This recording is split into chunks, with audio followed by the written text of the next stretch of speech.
ছোটখাটো একটা যুদ্ধ করলাম জ্যান্ত মাছ কিনে এনে সপ্তাহের মাছ বাজার গুছিয়ে কি রান্না করলাম সেগুলো নিয়েই থাকছে আজকে আমার পুরো ভিডিও। আসসালামু আলাইকুম, সবাই কেমন আছেন? আশা করি ভালো আছেন, আমিও ভালো আছি। সকালে ফজরের নামাজটা শেষ করে বারান্দায় এসে দাঁড়ালাম পাখিদের কিচিমিচি ডাক শোনার জন্য। সকালের যে একটা মিষ্টি বাতাস, এই বাতাসটা অনুভব করতে খুবই ভালো লাগতেছিল। অনেকটা সময় বারান্দায় দাঁড়িয়েছিলাম। এই যে পাশের বারান্দায় দেখেন কি সুন্দর ফুল ফুটে আছে। পাখিদের কিচিমিচি ডাক আর মিষ্টি একটা বাতাস খুবই ভালো লাগতেছিল। পাশের বিল্ডিং এ সম্ভবত কাজ চলতেছে, তো ওই ভোরবেলায় অনেক লোকেরা ওইখানে দাঁড়িয়ে দাঁড়িয়ে আর কি কাজ করতেছিল। ভোরবেলার আকাশটা একদম নিঝুম হয়ে আছে। আমরা তো নর্মালি ঘুম থেকে উঠে 9টা-10টা বাজে, এরকম সকাল আসলে অনুভব করা যায় একটু ভোরবেলা উঠলেই। অনেক দিন পর আজকে সকালবেলায় ফজরের নামাজটা একদম ঠিকঠাক টাইমে পড়া হয়েছে, এই জন্যই হচ্ছে একটু সকাল সকাল ওঠা। আর এই যে দেখেন দুইটা বিল্ডিং এর মাঝখানে যে একটা গাছ, এই গাছটার ভিতরে প্রতিদিন সকাল থেকে সন্ধ্যা পর্যন্ত কাক ডাকাডাকি করে, এত পরিমাণ ডাকে যে আপনার আত্মাটা কেঁপে উঠবে। 26 রোজা থেকে শুরু করে এই পর্যন্ত প্রতিদিন এত পরিমাণে মানুষ পড়তে আসে যা বলার মতো না। ডাকার সাথে মানুষের মৃত্যুর কি সম্পর্ক আমি জানি না। মুরব্বীরা সবসময় বলে কাক ডাকলে নাকি বিপদ আসে। এখন দেখেন 5টা 53 বাজে, আমি রুমে চলে আসছি।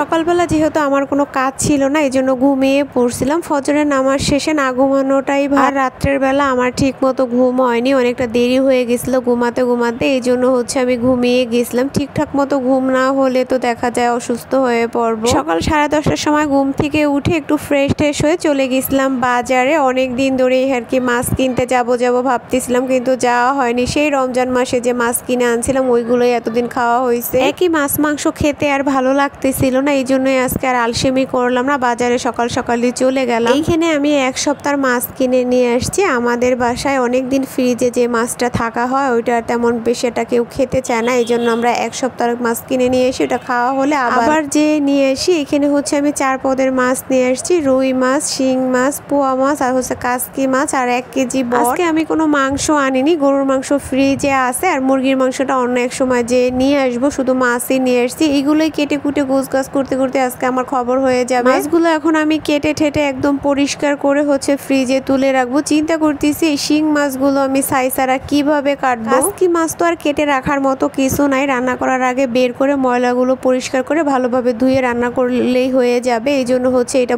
পলিথিনের মধ্যে ভরে আমি পুটলা করে নিচ্ছি, আর বাদ বাকি মাছগুলো হচ্ছে এখন আমি কেটে পরিষ্কার করে নিব। শিং মাছগুলো একদম জ্যান্ত ছিল, খুব লাফালাফি করতেছিল, এই জন্য এগুলোকে উঠিয়ে হচ্ছে আমি বলের ভিতরে রেখে দিয়ে এখন হচ্ছে রুই মাছটা কেটে নিব। একটু বড় সাইজের রুই মাছই আনতে চাইছিলাম, বাসা থেকে আর কি নিয়ত করে গেছি, কিন্তু আমার মন মতো মাছটা হয়নি, এই জন্য হচ্ছে এই ছোট সাইজটাই নিয়ে এসেছি। এটা একেবারে ছোটও না আবার বড়ও না, মিডিয়াম। বাজার থেকে মাছের আইসটাটা ফেলে হচ্ছে আমি ফালি করে নিয়ে আসছি। এখন আমার মন মতো পিস করে নিব, কারণ ওদের পিস করাটা আমার তেমন পছন্দ হয় না। ওরা হয় মোটা করে ফেলে, নয় একদম চিকন করে ফেলে। এই জন্যই আমি সবসময় মাছটা এরকম ফালি করে নিয়ে এসে তারপরে বাসায় মন মতো পিস করে নেই। যখনই রুই মাছ আনা হয় মাছগুলো আমি একে একে কেটে নিছি। এখন এগুলোকে হচ্ছে ভালোভাবে ধুয়ে রক্ত আর আঁশটা ফেলে দিয়ে পানিটা ঝরে গেলে টুপলা করে ফ্রিজে রেখে দিব। যখন রান্না করব তখন বের করে ভালোভাবে ধুয়ে নিলেই হয়ে যাবে। আমার কাছে মনে হয় ফ্রিজে মাছটা একদম কমপ্লিট করে ধুয়ে রেখে দিলে স্বাদ নষ্ট হয়ে যায়, এই জন্য আমি সবসময় এরকম হালকাভাবে একটা ধোয়া দিয়ে ফ্রিজে রেখে দিই। রুই মাছ আর পোয়া মাছগুলো আমি ধুয়ে হচ্ছে ছাঁকনির ভিতরে পানি ঝরা দিতে দিলাম। এরপর হচ্ছে শিং মাছটা পরিষ্কার করতেছিলাম। শিং মাছ সবচাইতে সুবিধা হয় পরিষ্কার করতে পেঁপের শসা দিয়ে। আমার বাজারে থাকতে মনে ছিল না পেঁপে নিয়ে আসার জন্য, তাহলে পেঁপের শসাটা ব্লেন্ডার করে শিং মাছের মধ্যে দিয়ে দিলেই পরিষ্কার হয়ে যেত, কিন্তু আমার এখন বাসায় আসার পরে মনে পড়ছে। পরে যখন আমি এই ছোবা দিয়ে ডলতে ডলতে মনে পড়ছে যে বাসায় তো ভিনেগার আছে, ওইটা দিয়ে কিছুক্ষণ ভিজিয়ে রাখি, তারপরে হচ্ছে আমি এটাকে পরিষ্কার করে নিব। পেঁপের যে উপরে শসাটা আছে ওইটা দিয়েও যেমন ম্যাজিকের মতো কাজ করে, এই ভিনেগারটা দিয়ে ওরকমই কাজ করে, একটু সময় লাগে। আমার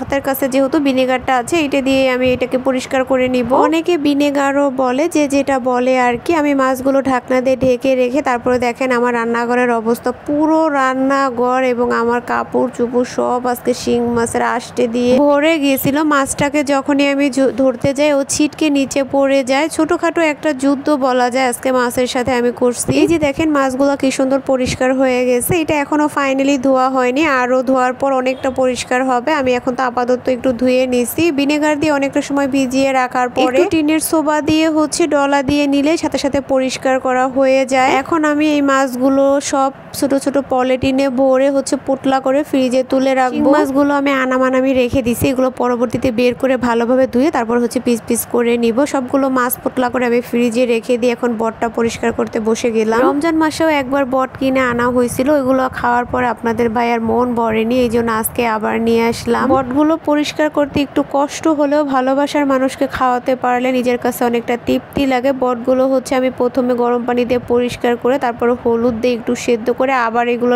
পরিষ্কার করে ছোট ছোট করে কেটে নিচ্ছি। রমজান মাসে যে আমি 1 কেজি বট কিনে নিয়ে এসেছিলাম, ওইখানে 50 টাকা কেজিতেও বেশি রাখছে, আবার ওজনেও আমাকে কম দিছে। এখানে দেখেন 300 টাকার বট কতগুলো হয়েছে কাটার পরে, আর ওই সময় বটগুলো কাটার পরে আধা কেজি হয়ে গেছে। সবকিছু আমি ফ্রিজে তুলে রেখে রান্নাঘরটা ভালোভাবে পরিষ্কার করে গোসল টোসল করে নামাজ পড়ে আর কোনো ভিডিও নেওয়া হয়নি। এটা হচ্ছে রাত্রের বেলা আমি রান্না করতে চলে আসছি। আজকে হচ্ছে বেগুন দিয়ে রুই মাছ রান্না করব। আগে থেকে মাছগুলো ভালোভাবে দিয়ে লবণ হলুদ আর মরিচের গুঁড়ো দিয়ে মেখে রেখে দিছিলাম। তেলটা গরম হয়ে যাওয়ার পর মাছগুলো আমি ভালোভাবে লাল লাল করে একটু ভেজে নিলাম। মাছগুলো ভাজা হয়ে যাবার পর এখন আমি আলুগুলো ভেজে নিব। এরপর হচ্ছে আমি এখন বেগুনগুলোও ভেজে নিব। আলু বেগুন ভাজা হয়ে যাবার পর এখন হচ্ছে ওই তেলটাই আমি কড়ার ভিতরে দিয়ে পেঁয়াজ কুচিগুলো দিয়ে দিব। পেঁয়াজ কুচি ভাজা হয়ে যাবার পর এখানে আমি একে একে বাটা মশলা গুঁড়ো মশলা সবকিছু দিয়ে দিলাম। মশলাটা ভালোভাবে কষানোর পরে হচ্ছে আমি এখানে আলুগুলো দিয়ে দিব। আলুটা যেহেতু একটু সেদ্ধ হতে সময় লাগবে, এই জন্য হচ্ছে আগে থেকে মশলার সাথে আলুটা কষিয়ে এরপর হচ্ছে আমি ঝোলের পানি দিয়ে দিব। ঝোলটা ফুটে ওঠার পর এখানে একে একে বেগুন মাছ টমেটো কাঁচামরিচ সবকিছু দিয়ে ঢাকনা দিয়ে কিছুক্ষণ ঢেকে আমি রান্নাটা কমপ্লিট করে নিব। তরকারিটা আমার রান্না করা হয়ে গেছে, এখন হচ্ছে আমি ভাজা জিরের গুঁড়ো দিয়ে নামিয়ে নিব। এই তো আমার তরকারির ফাইনাল লুক, দেখতে কেমন হয়েছে সবাই কমেন্টে জানাবেন। ডালটাও হচ্ছে আমি বাগার দিয়ে নিলাম, লাইনের একটু ঘ্যাসে আসছে, ওই ঘ্যাসেই হচ্ছে আমি আগে থেকে পানিটা গরম করে নিয়ে এখানে ভাতটা বসিয়ে দিছি। তেলের বোতলগুলো একটু আঠা আঠা ভাব হয়ে গেছে, ওইগুলো ধুয়ে আমি পরিষ্কার করে নিলাম। আজকের ভিডিওটা আর বেশি বড় করব না, সবাই ভালো থাকবেন, আল্লাহ হাফেজ।